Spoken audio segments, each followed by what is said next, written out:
What's going on, everybody? The Push 07 here, and yeah, it's been a while since my last battle, so here we are. Today our battle is against none other than the man of mystery himself, MrPWNtart, and this is one of his signature battles that he invented called the Blazin Squirtle.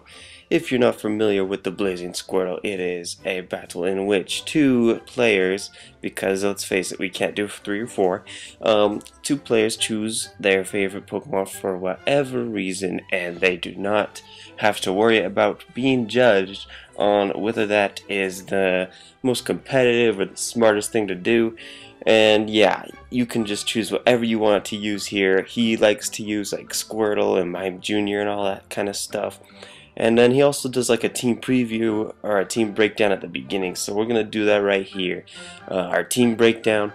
We've got one member, we've only got one member that was from our last Blazin Squirtle, and that is our Primplup, our Cody Maverick, the one, the only, the best surfer in all Pengu Island. And he's ready to come back and take names, just like he did in our last Blazin Squirtle. Now my newest member here is a Primeape, and it's a shiny Primeape because there's a little bit of a sad story here. I actually saw a shiny Mankey in like Fire Red when I was playing that one day, and I accidentally killed it with my little Bulbasaur. So I was kind of disappointed that I never got that little shiny Mankey, and so I decided to salve up the shiny Primeape because that's what I would have had. And so second up we've got Zebstrika, and Zebstrika is one of my favorite 5th gen pokes just because it's a zebra, and I was like, whoa, this thing is awesome. So it was definitely one of the team members on my team in Black and White when I played through that for the first time. And yeah, he's just a really cool Pokemon, really cool design, I love it. And third up on our new list is Maractus. And Maractus, I honestly didn't like that design a little bit at first, but then it kind of grew on me later on as I started to look at other stuff and play around with it. So I got Maractus, and I'm actually gonna like try and get a sweep with it or whatever. I think my last two are, one of them's Torkoal, because you know, turtles. Come on, who doesn't like turtles? I like turtles. You like turtles. We all like turtles. So I chose Torkoal. He's just an awesome little tortoise thing, yeah. Anyway, our last one, last but not least, is my favorite Pokemon of all time, which is Charizard, the beast, the dragon. And you know, Sophie says Charizard is overrated. She doesn't like Charizard. You know what, Sophie? Charizard doesn't like you. Okay? Okay? So yeah, we got ourselves our Charizard here. We got our whole team here looking pretty boss. Now let's take a look at his actual team preview. He's got, it looks like, quite a bit of threats there. He's got the Mime Jr., he's got the Squirtle, and he's got the Cranidos. Okay, pretty much his whole team is threats. Sorry, I didn't mean to give you the impression that there was not a threat on his team. But anyway, I decided to lead off with my Primeape, because he is choice scarfed and he is going to be able to U-turn if there's not a favorable matchup. But looking at this team, I'm pretty sure Primeape could get super effective damage on anything, because his moveset is like U-turn, close combat, ice punch, and fire punch. So anyway, we start off the battle. I'm challenged by Joe, and Joe leads off with his Squirtle, like always in Blazin Squirtle, but I never predict his Squirtle lead, even though I know he always leads with Squirtle. So I sent out my not meant to be, because you know, oh man, I lost my shiny Primeape, and so it's not meant to be, and so it's so sad. He flinches me with Fake Out. I actually went for the close combat on that first turn, and then I went for the U-turn as he switched out on the second one, just because I wasn't locked into anything yet, and I was like, alright, he's probably going to switch, might as well get some switch initiative or whatever. So I went for the U-turn, and it said super effective damage on the screen, but I'm really not buying that too much, because yeah, look, it only did like a quarter health. I mean, that thing is so bulky. His little Swaloon, that thing is Batman. And so I go into my Maractus here, thinking, you know, alright, he's just a little bug with a blanket. I'm pretty sure I can set up a sunny day and then start firing off some HP, like fire or rock, whatever the heck I had. I'm pretty sure I had an HP rock to help deal with like fire types and also flying types. And it's okay in this situation, because you know, it's still super effective damage. But yeah, he sets up a substitute here, and now I go for a hidden power again. It's obviously going to break it because, you know, it was doing a little over a quarter before. And he actually goes for the agility, forgetting about my chlorophyll boost. So it's kind of like he just wasted his turn there, and now his poor little Swadloon is going to have to die to my Fiesta, my Maractus. My little cactus there. So see, little Swadloon, that's one big threat out of the way. You know, we're doing fine here. We're doing fine.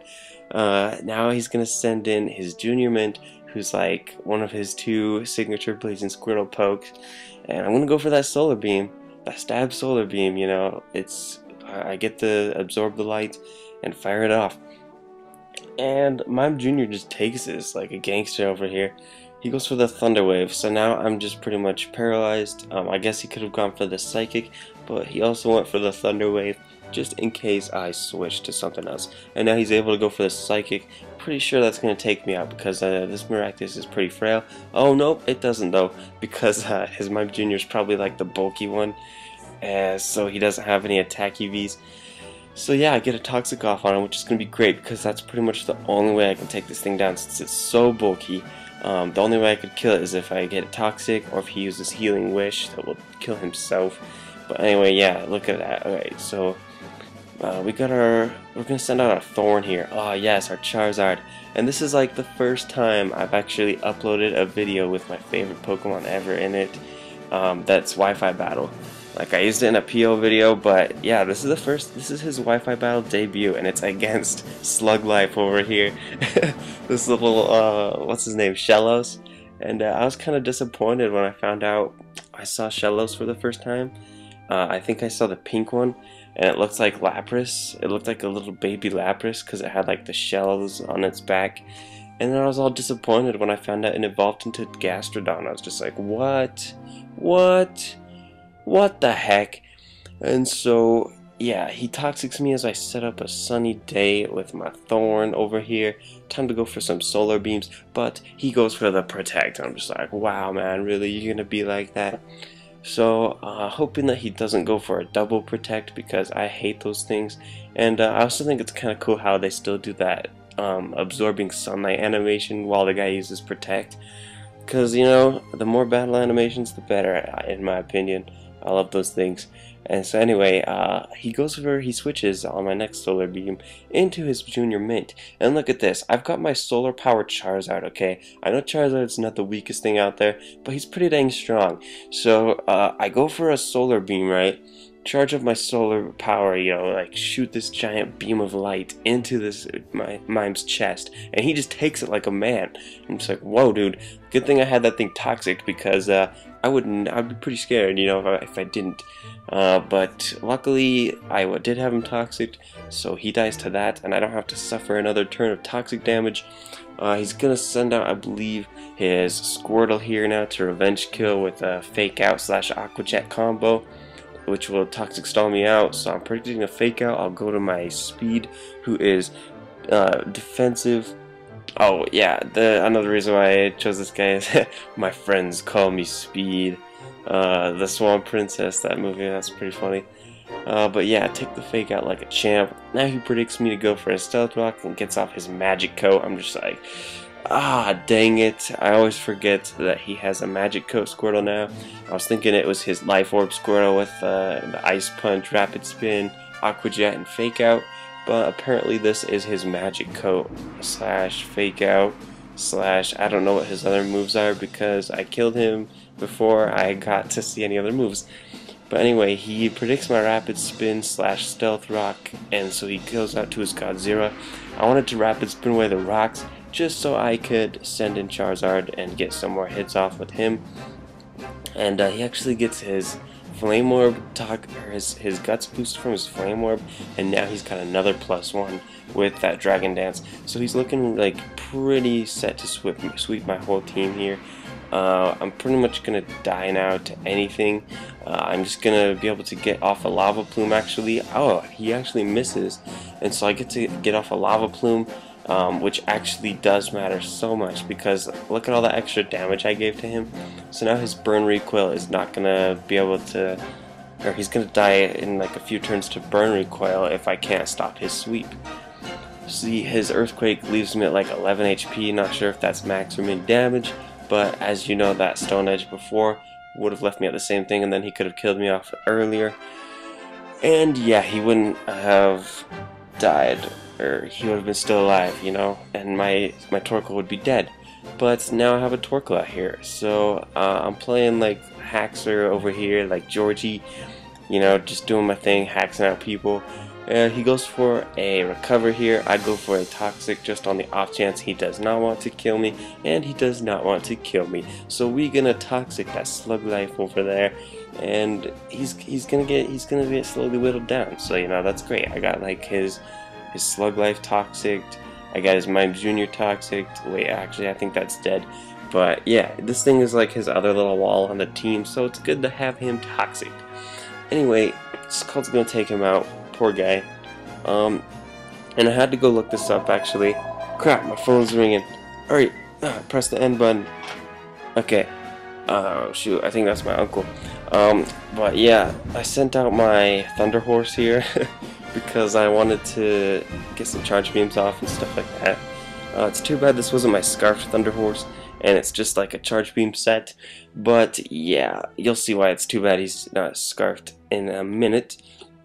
I actually looked up to see whether this guy was ground, water, or just plain water type, and he actually is just plain water type, so that all worked out for me. Got to get off some good charge beams. If he wasn't, I would have probably gone into Charizard maybe. No, I don't know. I don't know what I would have done. Maybe gone to Primeape. I'm not sure. Okay, so every situation is different. Anyway, a few charge beams are going to take him out. I think I'm at +2 now with charge beams. He actually sends in his Cranidos, which in turn turns out to be Scarfed. So he's gonna go for that head smash. I'm not sure why he did that. Maybe an earthquake. He wasn't safe with an earthquake taking me out. But either way, if he's choiced, I'm gonna be able to switch into something else to resist it. If it was earthquake, I would have switched out to my Charizard. If it was head smash, I switch out to my Mankey or my Primeape. And I'm ready to go for a close combat on anything he's got. He sends out his Crush, and I actually get a crit here. And I'll tell you why this crit matters. It's because, you know, his Squirtle, if you've seen in his moveset video, it actually has 999,999 EVs in swag. And I'm jolly natured, so obviously that wouldn't kill. Maybe if he had like 999,998 points in swag, then I wouldn't have killed him. But you know, it was that extra 9, that little point there that helped him. It would have helped him take the hit. But anyway, his Scarf guy comes back in. I'm knowing that he's not going to go for the head smash, so I could switch into Thorn. He actually goes for the superpower, but because I'm toxic, it's gonna suck. I'm not gonna be able to live the next hit also because he's scarfed. Yeah, and I'm toxic. I takes the extra damage. Maybe if I didn't take that extra toxic damage, I would have been able to live his superpower and then be able to get off like a flamethrower or something like that, or toxic. I don't think this guy is toxic actually. Yeah, I would just cut off a flamethrower.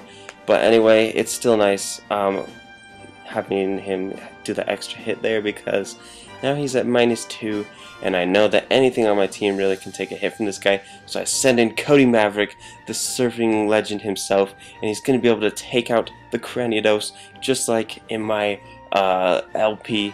It was destined to be, you know, I set up this matchup from the beginning. When I saw him on the team, I was like, okay, you know what, Cody Maverick has to be the one to take this guy out because, you know, it'll just be awesome. It'll be the same as the LP, and it'll be all cool. And so I did it. I took out the Cranidos, and I think that was like, I don't know, like a 2-0 because I still had my Primeape that was scarfed and could have outsped and killed with a close combat. So yeah, that was GG. Good game, Joe. If you want to go see more Blazin Squirtles like this, he does them a lot more regularly on his channel, so make sure to go check him out, and I'll leave a link in the description and on the screen. And I think that's about it. As always, there's the previous battle up there on the screen right now. There's also going to be a link to my latest LP part, so yeah, check it out, and peace.